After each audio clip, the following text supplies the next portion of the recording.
Good morning, everybody, and welcome to another THAT.live. My name is Clark Sell, and I am here today with Jon Robinson. Before we get into things, just a quick update from our side of things. August 3rd, we're kicking off the first ever virtual THAT conference. We're going to do open spaces all day, so you do need a ticket, but you pick the price. So you head over to thatconference.com. Get a ticket so we can see your lovely face on August 3rd. With that, let's get into the juicy bits. We're talking about collaboration. Jon, how are you, sir? Good. How about you? I'm doing well. Before we get into this, let's give everybody a quick introduction as to who you are. Who are you, Jon? Yeah. Oh, never good at that part. Who am I? So I am a experienced design consultant with Slalom in St. Louis. Slalom's a global consulting firm. We have local markets. I've been in St. Louis or at the St. Louis market for almost 2 years. Spent about 10 years working for creative agencies prior to that. So that's kind of the professional side. I also teach design. I've taught about 4 different universities in the last 6 to 7 years, currently based in Lindenwood University in St. Charles, Missouri, and Washington University in St. Louis. 4 different. That's an accomplishment. Why 4? Yeah. So I moved to St. Louis. I originally grew up around this area, but I moved back here roughly 6 years ago. I lived in Bloomington Normal, Illinois. Really? Okay. For quite a while. Yeah. I was there for 13 years.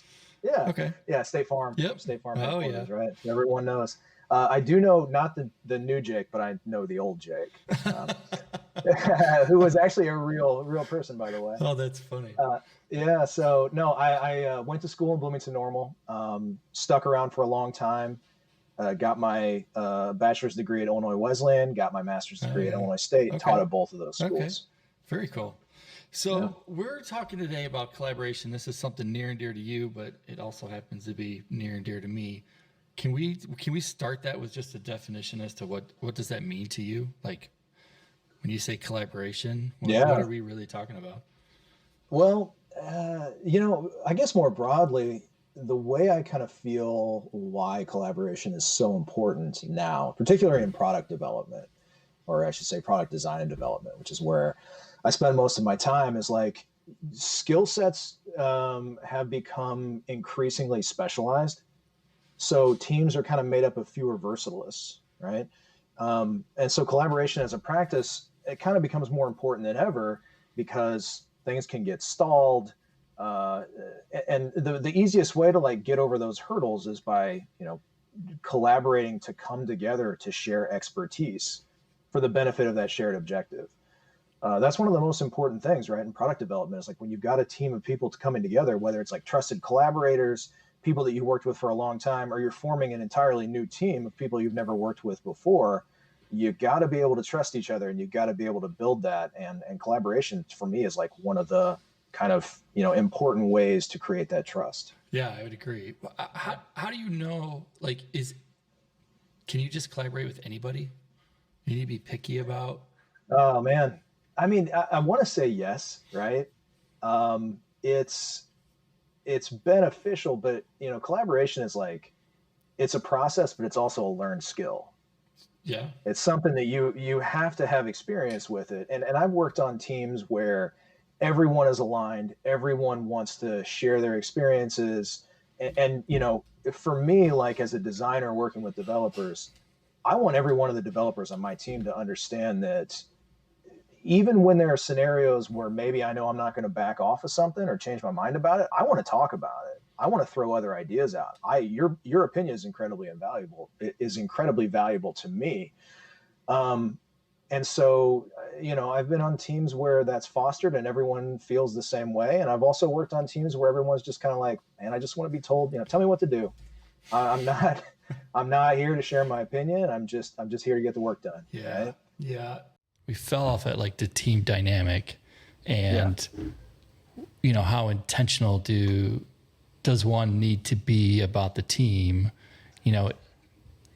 knowing that collaboration is something that we want to do or be a tenant. How much do we how much does management or leadership or, I don't know, the staffing organization need to think about that? Is that is that a core tenet? You're kind of talking about when it comes to the team makeup formation, right? Yeah, when you're actually selecting people to work together. Yeah. I feel like it's on everyone to try to make that relationship happen when they need to. Like sometimes you're always going to be in those scenarios where you're working with somebody you've never worked with before. You may not have had an opportunity to build trust with that person. You may have no idea what their kind of collaboration skills are, right? So I think that's why like going through team formation activities are so important, creating team agreements and things like that, because it allows you to identify what everybody cares about, what everyone's strengths and weaknesses are. And honestly, in my opinion, if you've got somebody on a team and you recognize, where maybe the skills that they lack a little bit, they have a really great opinion on things, but maybe they don't want to speak up. They don't like being kind of like singled out in meetings with clients and things like that. Doesn't mean that you can't rely on their opinion. You just have to know when to ask for it or in what types of scenarios to reach out to them, right? So for me, it's like if you feel that someone lacks in a certain area, but it's something that they want to work on, then it's up to your job, or it's your job and everyone else's job to like figure out the right times to advocate for those people. Push them to do the thing that they need to do. So you said you, like who's you in this context? I think you is everyone. I feel like it's shared responsibility. Okay. Right. Yeah, I agree. Yeah. I feel like collaboration's a team sport, design's a team sport. And even if you're the sole designer on a project, that doesn't mean that you hold all of the knowledge, right? You still got a bunch of other players involved that can help out with that. Yeah. What let's talk about a person who is maybe new or scared or uncomfortable. How does one get involved? I mean, it can be super scary jumping into a team that's been around for a while, whether you're new at the company or just switched roles or moved up rank, whatever. Sure. How, what does that look like? I think that's kind of a two-parter. So first, let's talk about say that you're joining you're new to a team that's already been kind of cranking away on a project, right? You're the newcomer to that group. I like those scenarios personally. For me, I want to come in when a team is already in a place where maybe they're stuck, maybe they aren't, and I can come in and say, what can I do right now? Like those scenarios where you actually kind of skip over that team formation, I think it can be good because I want to be able to provide value immediately. And when you're starting out as a new team, everyone's together, starting at the same time on a new project, it always takes a while for you to kind of ramp up and get to that point where you're actually delivering on things. I kind of like, if this is, say, an 8-week discovery project and I'm coming in on week 4 to help out with something, I know that there's something for me to do right then. So I can say, tell me what I can do to help and let me provide value immediately. So for me, I kind of jump at those opportunities where I'm joining as the new person. Right. In the middle of something. Yeah, but everybody's not the same. So yeah, in that scenario where people aren't, what can we do to pick up on signs to kind of bring others into the virtual hug? Yeah, that's a good description. I kind of think sometimes it comes down to, being what's the word?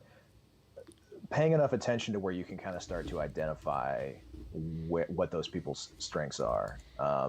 It's communication, super important, right? Say we're talking about somebody who's students who are fresh out of design school suffer from this problem a lot. They have that immediate imposter syndrome.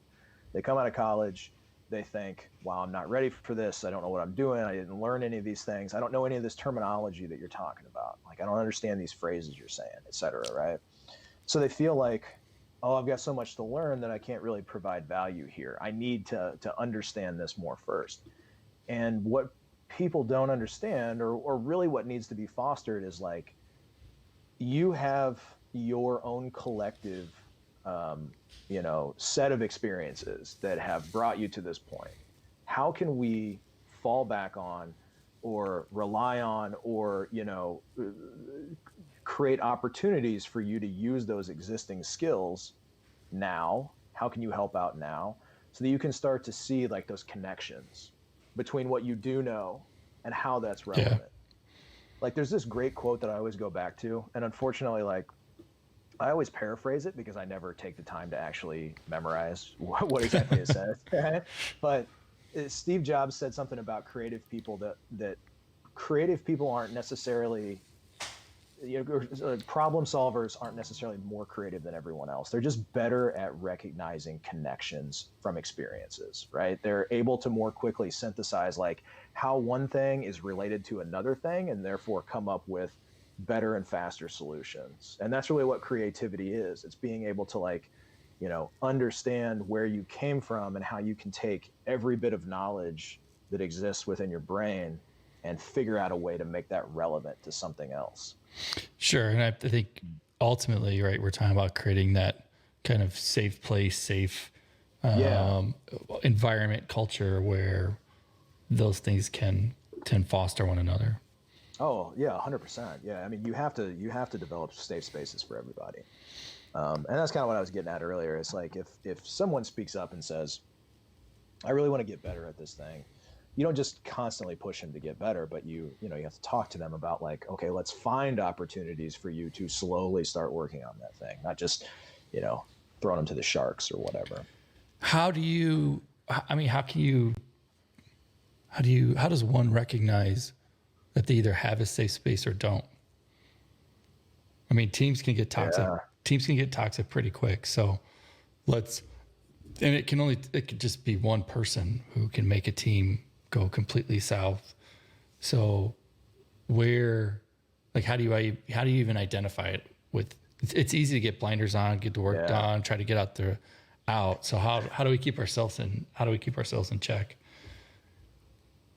Yeah, that's a good one. I feel like team dynamic and, people, when collaboration is really working well, when everyone's kind of like functioning as a singular organism or whatever, it's because everyone's aligned to a common goal. And when someone gets out of alignment with that common goal is when maybe things start to break down a little bit. Open communication is super important to making sure that everyone stays aligned to that, like checking back in, readdressing the common themes that you are all there for, or the common purpose you're there for. I don't think I've ever really experienced that in a team dynamic before, but in consulting, there's, certainly we're talking about developing collaborative relationships both with our teammates and with our clients as well. Sure. So we're managing it from both sides.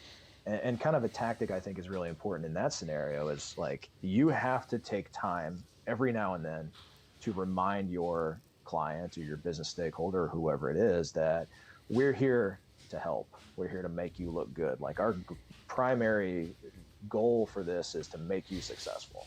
We've got your back, right?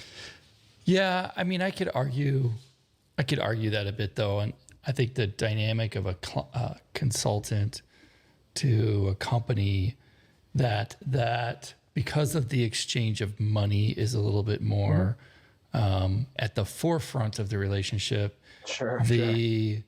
The collaboration piece kind of rises a little bit to the top because it's a different P&L. And so they actively manage it a little bit better because they see the efficiency gains are lost by that, right? Sure. If you're sitting around all day, they go, well, there's $1,000 at the window because John was just sitting there and we didn't have work for him to do. I think that's a little different than somebody who's an FTE. And, now it's not necessarily at the forefront of the relationship. And, I don't know there's a good answer for that. I think that it makes hybrid teams and things like that more difficult because, to your point about alignment, now everybody's not necessarily we say we're aligned to the same goals, but then are we, right? Oh, sure. And maybe we are, and maybe we're not. Yeah, and I recognize that there's not everyone's always in scenarios where if you have one team member that is a bad apple or whatever, right? Like it's just not working out with this one person. Doesn't mean that you always have the opportunity to swap that person out for somebody else. Oh yeah, for sure. Sometimes you just have to figure out how to make that relationship work to your benefit. No, I mean that's an interesting question. I think for me, the way I would approach something like that is, again, from my standpoint in consulting, like we're being paid to be there. We're being paid to make our clients successful, but at the same time, you're doing it for the duration of that project, and that's also part of consulting too. Is I'm here for a specified amount of time to care about your business and your project as deeply as I possibly can during that time. But when that engagement's over, I have to be comfortable with not caring about it anymore. Right? Yep. Because who knows what's going to happen if it's just me walking away, or if it's like the entire relationship coming to a definite end, or maybe a completely different consultant firm is coming in to manage that same project or that same relationship after the fact. Sometimes we do discoveries on products and do some wireframing and leave that relationship with some recommendations. Is like, here's what we suggest that you build, knowing that we're not going to be the ones that build that. So you got to care about it so deeply, and then you have to be able to just step back and say, okay, I got to move on to the next thing now. Yeah. I have no idea what's going to happen after that. Yeah. What about if we flip it a little bit and we talk about, we're talking about product, and on one side of the product development team is the people who are creating it, and on the other side it's the people who are consuming it. We should be collaborating with our customers and understanding what they are and what they do and who they are and how they're using it and whatnot. I often feel like that piece goes to the wayside or gets relegated to only the product manager or support folks. And it feels like that's, I've always struggled with that a little bit, especially when you're out there providing a service. So if you're not kind of in tune with what you're doing, you need to ask why you're doing it in the first place. Can we treat that collaboration like we treat our own dev team or our own internal teams, or do we need to actively think about it differently? That's a good question. I'll always believe that the only way that you can really validate anything in product development is when you have that conversation with the customer, the user, the person that's going to actually be like using or consuming that end product. It's our job to just get so far, and we can only be so successful without that relationship existing. So, you've always got that gap that exists between what the business wants and what the user wants, and it's our job obviously to focus on one versus the other. Like, we have to translate business value into user value. Every time our client says this is how it supports the business, we have to say, well, yeah, what does that mean to the user though, right? Yep. I've run into a lot of situations myself like that, where we have very little contact or access to the people that are actually going to be using the thing or consuming the product. And it feels like guesswork a lot of the time, right? Yeah. Yeah, no matter what you do, you think, and that was for me one of the transitions that I made from living in the creative world, like creative director roles and things like that, where I was working on branding campaigns and such, or even just UI products at that time. Is I felt like I was making things for people, and now I feel like I'm making things with people, which goes into that collaborative environment aspect of it. But there's definitely like a different purpose involved now, right? Sure. Yeah. I mean, a small semantic changes it quite a bit. Yeah, it does. It makes a big difference. So that kind of leads into accountability then. Mm-hmm. I mean, how do we keep ourselves accountable in those situations? Yeah. Yeah. How do you push yourself to remember to speak up, or to remember to always like keep everything user or human centered? Well, or even just, I mean, even just to your point of like, we're building it together, not for, keeping the customer in mind. How do we hold each other accountable to foster that environment, to foster ultimately the right solution? Yeah. Yeah. Accountability. That's a good one. Yeah. I mean, again, I think it always goes back to what type of time you've taken to build trust with everyone, to understand everyone. One of the things I think is like, you have to be able to know how to give and receive feedback. You can't be afraid to, if someone's lacking in what they're delivering, or, just falling behind in any way, right? But if something's not working out, you've got to be able to go to that person and communicate with them about it. And you also have to understand that, like, if I'm in the same scenario myself and someone comes to me, I'm not going to get all offended by this if they say that they need me to step up and do something differently. And that's why, like, one of the things I love about the company I work for is they actually spend time kind of training us on how to properly give feedback to people when needed. All right, so let's dive into that. What does giving proper feedback look like?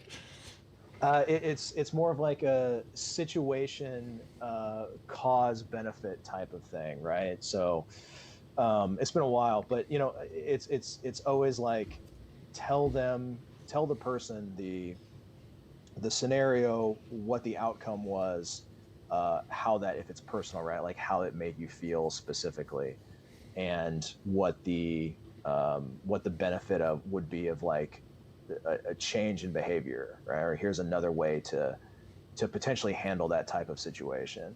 I think I would equate it more to like, don't come to the table with a problem, but also come to the table with solutions. Yep. Right. And that's something that I think is like good for any student of design to understand as well. If you've ever been in, like, if you remember back to your college days, right, when you were in design critiques with everybody in the room, and then they start to just point out like, this bothers me, I don't like this, and it all becomes so negative, but nobody has any like valuable feedback as to here's why.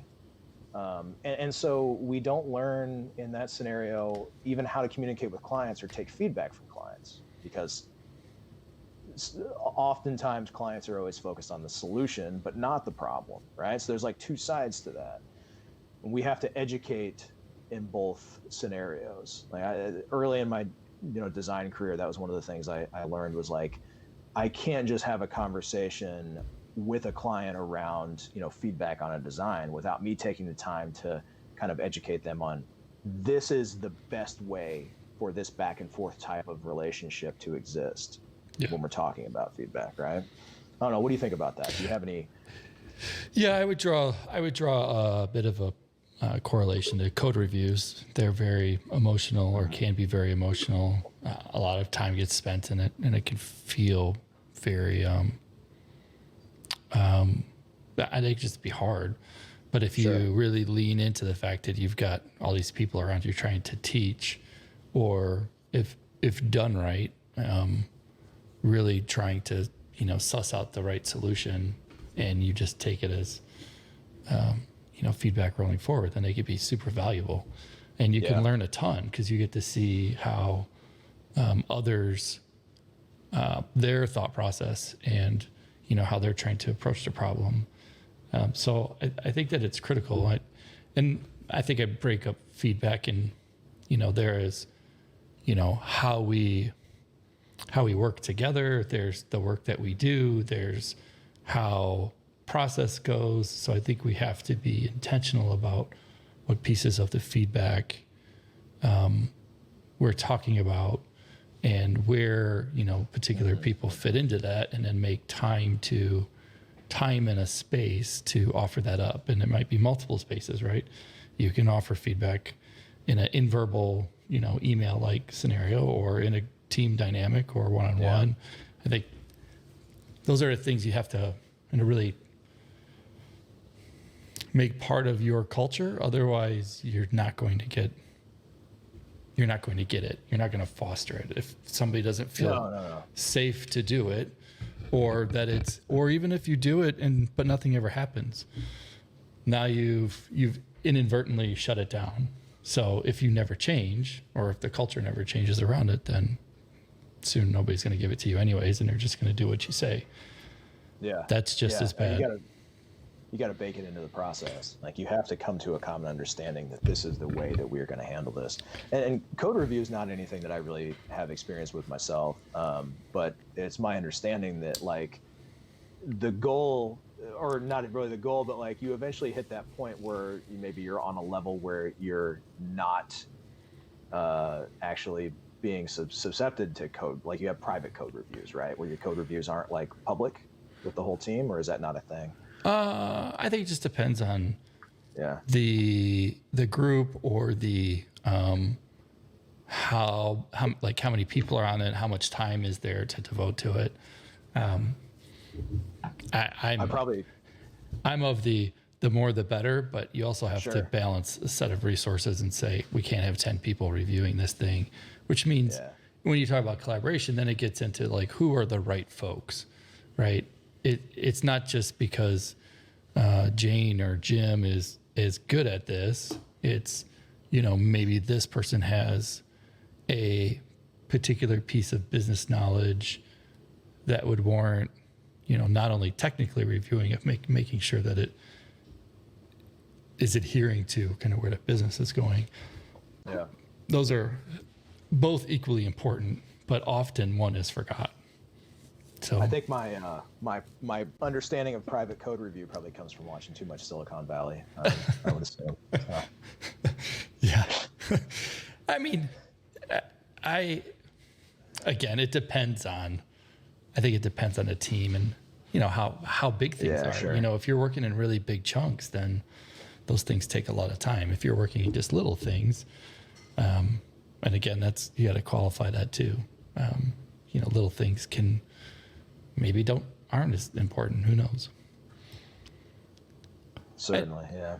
And every company's different, right? Every product's different. The criticality of what we do for that conference, we're not saving people's lives. So if something slips and there's a bug,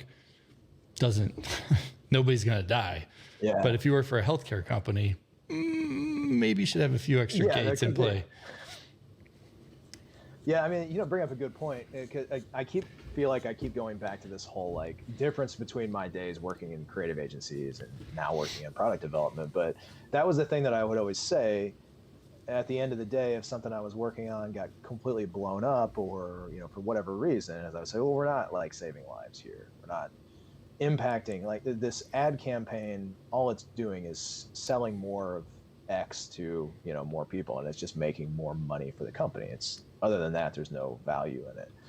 But now I can actually say, wow, this thing I'm making actually is improving someone's life. I might not be saving lives, but I'm doing something to improve someone's life with this application that I'm designing, or that this team is working on. That feels really good. Well, and that I think knowing I think you said this earlier, right? Knowing the purpose or the shared goal across the team is important, because that really helps align the direction forward when you're trying to get product out the door. And totally. I got to put that a lot on management, right? The ones who are steering the ship aren't always the ones who are the most forthcoming as to what the goals are, right? You have to break the little thing down, and scope and all that's with it. But certainly that I think management bears the brunt of being being held accountable for that. Yeah. No, I mean, that's, that happens all the time. I mean, even situations I'm in now where we'll have, whether it's like very specific requirements for a feature, or maybe they're vague, and you review all of those, and in the end you still feel like, well, what are we actually trying to accomplish with this? What's the real purpose of doing this thing, aside from saying that you want it? Yeah. And that comes down to accountability. Yeah. Well, and being humble. I mean, you need to Oh yeah. be able to say why we are doing it or not doing it. Yeah. And sometimes that answer is, I don't know, but maybe we need to push back on figuring that out a little bit. Yeah. Yes. So where's that leave us? Like, are we any better at collaborating? We've been talking about this for 40 minutes. Are we better? Are we any better at it? You mean after the conversation, or just in general, are we better at this than other people might be? Oh, just, I mean, Or just as in human general. being, is that like an existential question? Shit. Well, as human beings, I think we suck at it at the moment. Yeah. No, yeah. Let's not get into that one, I guess. We'll date ourselves. Yeah. I mean, I think it's hard. Part of having this conversation today is I don't think it's always the thing that's at the forefront of a team's like charter, and it should be, and there should be space left for it. And I feel like when the timelines get tough, it's one of those things that goes out the window, because people are heads down and they're trying to get stuff done, and they may have a boot on their neck saying, "Are we going to make this sprint or not?" I think that has a negative effect in the long term. Oh, I think it always does. It has a negative effect on the product and on morale and team makeup, both. The way that I operate is like, most of the time I'm design focused, and I'm usually the only designer on a particular product, and I'm working with a team of developers, anywhere from 4 to 8 people, however many, right? Depending on, doesn't matter what size the team is. My goal is really for every single thing that I'm working on, a small feature to something that's larger and overarching. I want my development team to be like the first and the final say on everything that I'm potentially working on. I want to get in front of them first and say, here's what I'm thinking. Here's a half-baked idea. This is in progress work. What do you think? Like, how do I make this easier? How do I make this function? How do I help push this through a process flow that makes sense? And then also, once that's been in front of the business, been in front of the user, before we ever bring that in as something that we're going to groom and say that we're going to build this thing, I want them to look at it again. And when I don't have the opportunity to do those things, stuff gets missed, things don't make sense, right? Dependencies that I hadn't thought of pop up. Sure. So for me, in product development, you're trying to answer all these questions of does this thing support our business? Do the users want it? Is it technically feasible? And for me, it's that the last one, the technically feasible one. If the answer to the first two is yes, but the answer to the last one is no, then what are you going to do? You're stuck now, right? Yeah, it's funny. I'd add a fourth to that, which is cost. So the technically feasible part, anything's technically feasible, but it comes at a cost. And how much time and money is it going to take to actually do it that way? Yep. And I've had a lot of conversations over the years, and I love working with designers, where you can sit down and have that interchange and go, that's great. But technically, if we were to change these 3 things around, we could have it done in a day, versus the way it is right now, you can have it done in 3 weeks. And exactly, that should be something that happens long before we start laying down code, but all too often, right? Here's the design when you're getting started. Yeah. Right. It's way cheaper earlier in the process. And that was, again, I'm making the same analogies, but back in the day when I was, designing websites and things like that in an agency, there was no collaboration whatsoever between, I was usually working with outside developers. We didn't have on staff developers. We were working with partners, third party, and it was always that scenario of here are my finished designs, and now take these. It's your turn, right? And that never works. No, ever. It doesn't. And I didn't understand how big of a mess something like that was until I started working on product development teams, with developers. And yeah, that's where it gets to that point where you just, you need to understand that it's so crucial that the person that's going to be building the thing has an opportunity to input their own thoughts, their own concerns, their own ideas into that thing that they're going to be building. Yeah. Why try to commit somebody to building something that they've literally had no opportunity to say anything about or weigh in on in any way, right? Yeah. Oh, spot on. I mean, No. It's all time, right? It's all how fast can we build the thing that has the most value? And Yeah. the only way to get that time is a bunch of money, right? You're paying for people, you're paying for other software products, potentially. It's easy to be mindful of that when you have consultants in there. Kind of that's the first P&L that gets watched every month, but it should just be kind of a core tenet to what we do anyways. Of course. Yeah. No, I mean, in a perfect world, I feel like the process is my responsibility as a designer is never come to the table with, here's the solution, here's what we're going to be doing. It's, here are 3 possible solutions.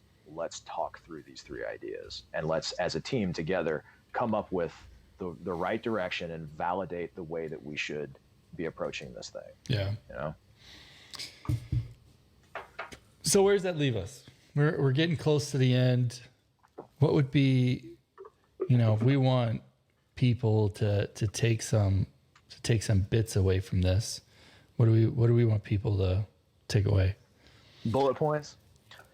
I don't know. I think design and development is a team sport. Maybe is a good one. I like that. And if you approach it as a team sport, you're gonna, collaboration informs the way that we work as a team. The really important thing that collaboration fosters is it pushes you to ask for help. That's a good one. And maybe we're not always, as humans, good at doing that. Yeah. And I know that, like, in my personal life, I hate it when someone tries to help me with anything. I don't like it when someone tries to do anything nice for me. I don't know what it is, right? Like, if someone gives me a gift, I'm always kind of like standoffish about it, and I feel weird. But for some reason, I don't act that way when it comes to work. Like, I know how important it is to ask for help whenever I need to, or to provide help and give help when someone else needs it. So I don't know what else. Throw something out yourself. Yeah, I was gonna say. So to summarize that, right? Ask. Don't be afraid to ask for help, and don't be afraid to give help when needed. Let's see. Go ahead. No, I was just gonna say, like, you build that trust, and you get to the point where you have to be able to trust every person on the team to do their job and to do what they've committed themselves to doing. But also in the end, if that person needs help, whether they ask for it or you recognize it, then it's also your job as a member of that team to reach out and give that help, right? I would say care and feeding of your space. You need to make sure the culture, the space, has is one that will foster that stuff, and it should change over time. It's not just because it was a certain way 6 months ago or a year doesn't mean that it needs to stay that way, and thus you need to have checkpoints and say, okay, are we being our best us, and if not, then how do we fix it? Yeah, I'd add along with that, give credit, and give credit publicly. Right? Yep. Show people appreciation when they deserve it. I would agree, for sure. Yeah.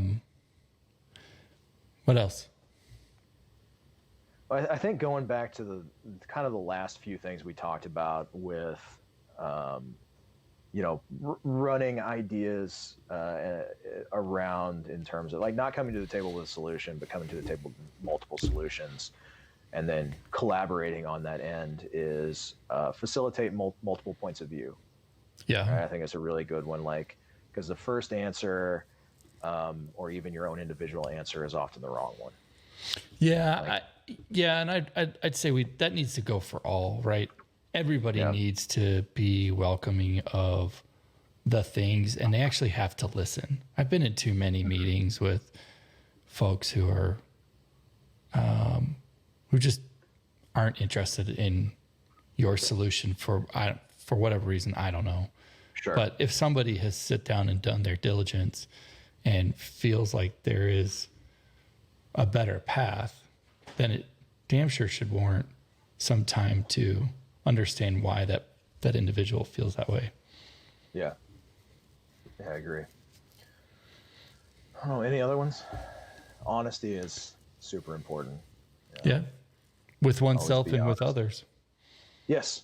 Yeah, totally agree. And it's like the quickest way to form a relationship with someone, I feel, is to show them your honest opinion, especially with clients, because once you kind of get someone to understand your point of view, but also value your opinion and value your honesty, I feel like that person's going to keep coming to you because they anticipate that you are going to be truthful and honest with them, right, in your thoughts. Yeah. So honesty facilitates trust. Yeah, I don't really, this will sound tongue in cheek, but I didn't really know of a place where not being honest wasn't the right thing. Like, Sure, yeah. what is that ever? But yet so many people aren't. But I think the reality is like, why? Like, just. Yeah. No, I totally agree. Like, why would you not? And I'm sure that maybe like we've all been in scenarios where it's not the case, but it should be the case. And the company that I work for, this, funny enough, like our mission statement is do what is right always. For me, that comes down to honesty as like a big facet of that, because you get into those scenarios where there's a gap that exists between what someone says they want and what they actually need, and it's our job to say, like, we need to discuss this thing that you're wanting to pay us all this money to build for you. It's not the right thing. Yeah. Yeah, I agree. All right. I guess I don't really have any more. Well, no, I take that back. I think, we as different stakeholders in an organization or in a product need to work to better together. So, designer to developer, business to designer, business to developer. I've customer to whatever. Been on too many teams where I see fake walls being put up between because they're afraid of inefficiencies or change in direction or not this or message getting out. And I think, sure, right, those are all valid concerns, but having false walls between groups when that group may have an answer, and to go through a process to get to that seems foolish. So I think some of those, we need to break down some of those barriers and be a bit more mindful as to how to be more productive as a larger group. Yeah, I always say that the silos are often imaginary. They may feel real, but they don't really exist most of the time when you think they do. Yeah, but they are. There's certainly management who creates those things and says, no, this is the charter for the sprint and nothing else is to happen. And do not ask questions. And you're like, this isn't even designed. Yeah. I know. Great. I've been there. What do we do with X? I'll just build it. Okay. That doesn't make any sense. Yeah. It'll be there. Right. This is the way we intend for it to work. And that's that. It'll be there when we need it. Yeah. I've also heard like, don't get caught in the details. We're all right with taking on tech debt. And it's like, right. That's a feature now. Like tech debt as a feature. Right. When are you going to make time to undo it if it hasn't been done? So that's well, when you're not ready to build the thing that you need to be building, that's when you fall back on the tech debt, almost as if you'd intended for that to happen. Yeah. Well, come here. Show me. My son's been making superhero suckers all day. Oh, that's awesome. Love them. Yeah, I'll have one in a little bit. Okay. Okay. All right. And guess what? Hold up. The flash is. Fantastic. You can show me in a second, okay, buddy? Love it. We made it 53 minutes in before I had an interruption. Yeah. It's awesome. All right, where just end it with the superhero suckers because they collaborate quite well. John, where can people find you? Where can they get a hold of you? Yeah, so my username on Twitter, Instagram, and Medium, I write a lot on Medium, is J, the letter, Farrell. I always say, my middle name is Farrell. I always say, like Will Ferrell, but spelled like Colin Farrell. So it's JFARRELL Studio. Okay. Twitter, Instagram, and Medium. Okay, and we'll put that in the notes. And Awesome.